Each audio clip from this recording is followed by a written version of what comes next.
अस्सलामुअलैकुम। लाहौर धमाके के बाद दुश्मन का एक और अफसोसनाक हमला। दहशतगर्दों का एफसी की पेट्रोलिंग टीम पर हमला, 5 फौजी जवान वतन पर कुर्बान। फायरिंग के तबादले में दहशतगर्दों का भी भारी जानी व माली नुकसान हुआ। आज की वीडियो में तमाम तफसीलात शेयर करेंगे।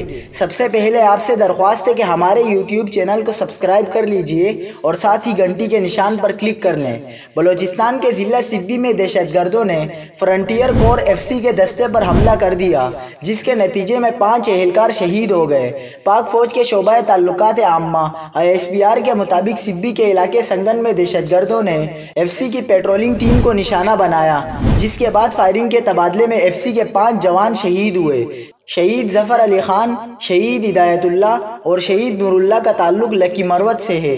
शहीद नासिर अब्बास का ताल्लुक बक्कर और शहीद बशीर अहमद का ताल्लुक नसीराबाद से है। फायरिंग के तबादले में दहशतगर्दों का भी भारी जानी व माली नुकसान हुआ, जबकि दहशतगर्दों के फरार का रास्ता रोकने और गिरफ्तारियों के लिए इलाके में सर्च ऑपरेशन जारी है।